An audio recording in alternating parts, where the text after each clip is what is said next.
But I think before we go into too many animal things tonight, we are going to sort of run through a little bit of our background. For the sake of time, I'm not going to go into my background too much tonight. We'll maybe do that another time again. Basically, my background is just long enough here now that I sort of feel like my background has been here, and I'm sure lots of people have picked up on some of that. I think much more from a curious point of view. I'm also quite curious.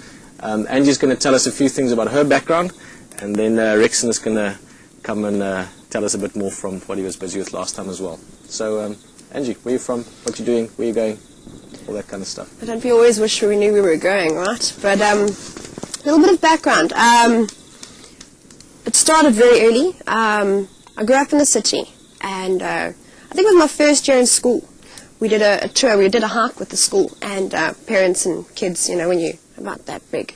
And we'll put it this way, the first hike and the interest was there from the beginning. And, you know, it wasn't a big 5 reserve, it was small things. So doing a hike was what got me interested, one hike, and I was absolutely addicted. And you're going to interrupt you quickly, so yes. What age were you? I was 6. 6? Yeah, so like 6. literally starting school? I was first year in school, first hike, the first, you know, school outing. And yeah. maybe if it was a school outing to maybe a candy shop, I would have been a sugar addict. I don't know, but luckily it was a hike. Yeah. And other thing is my mom, she had a knee operation. She couldn't keep up. So I used to stick around with her, and to entertain me and to get her breath back, she'd have a look around and she'd show me how baboons had knocked rocks over and lizards running around and flowers. So the small things, that is where my interest lies. It's in all the small things you see. Love the animals, but when you're not looking for animals, you can't always see the big 5. We all know this. So taking some time out and looking what else is actually going on. There are thousands of things going on in the bush if you just stop and look. So that's chewing basically on some what's silver cluster leaf leaves. Chewing on some silver cluster leaf leaves, yes. For those who remember the trial game drive, testing is also a good way of checking out the bush. Yes, tasting. So and that's been nurtured. I've done everything I can to improve that knowledge, and it's definitely home. Bush is home. So in terms of future, I'm not exactly sure where or how. As long as it's in the bush, I'm going to be content on that. Cool. Well, I sort of interrupted you there just because it caught my attention the fact that your curiosity or passion started from a young age, because we've got quite a lot of young people also joining us on Drive, which I don't think too many of them are probably watching at the moment, but we do have a lot of literally 6, 7, 8-year-old kids, which is something that I find very exciting and very cool, that people get that opportunity, maybe not quite in a walking around the bush way, but they get to be involved with this as well.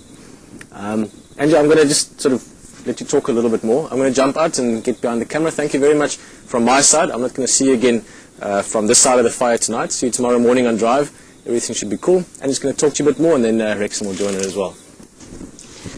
Actually, that's something that I'm finding interesting. As most of you know, I think it's literally my 5th day here. And WildEarth has an atmosphere like no other. Yes, I'm the only girl here at the moment, but they're all very polite, very respectful. All the men I work with are gentlemen, so I must say it's been a very warm welcome.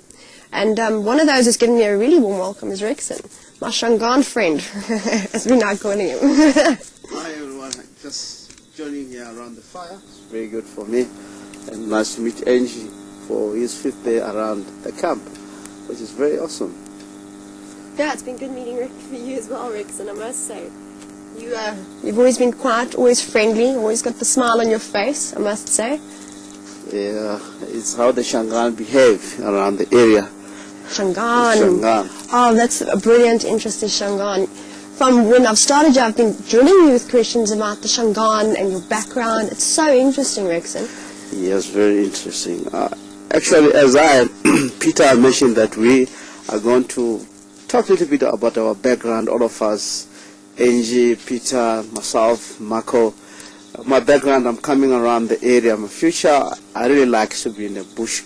I'm born around here, more southeast of the area where we are called Bush Lodge. While I was still young and grew up around the area, playing around, climbing trees, eating tree gums, taking care of cattle, goats, started from there is actually how I know all of this information of trekking and doing all of stuff. actually I grow around in this environment. This is my home. As I said last week, although sound was not good, this is my class, this is my university degree, is where actually I learn a lot of my knowledge around in the area, Angie. I think your education was probably the best. I mean, growing up in the bush is magic. Really, it's magic, Rexon. It's classic, I'll say. As Peter last time asked me, is a lot of children really that are inspired on this trekking or to become a guide in future or whatever. It's quite a lot of them which even at home I really play with kids.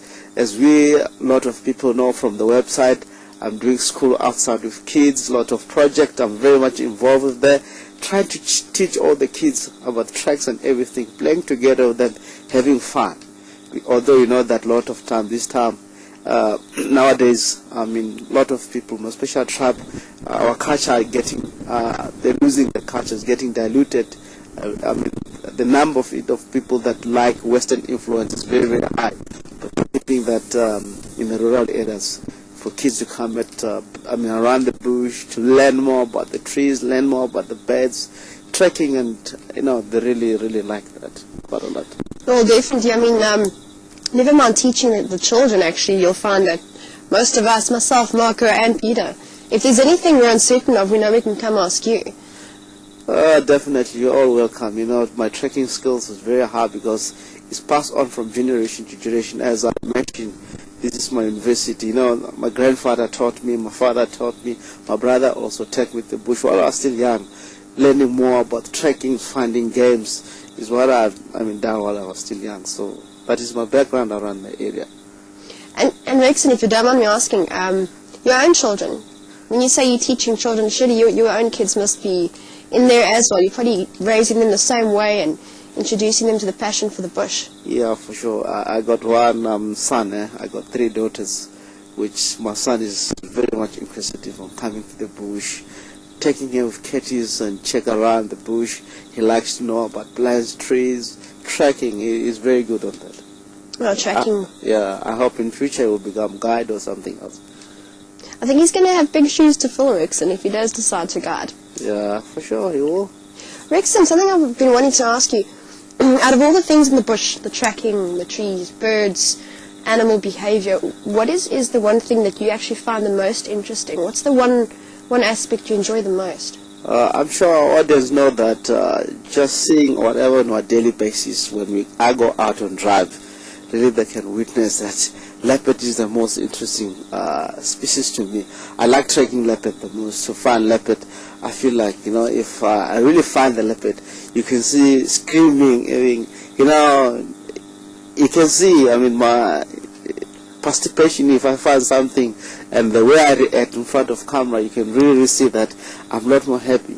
Sometimes, driving around without seeing anyone is not bored for me. I'm very happy to be around in this environment, seeing birds, trees, but I appreciate more if I can see a leopard and the birds and the tree and the little shrub around there. I feel like more happy.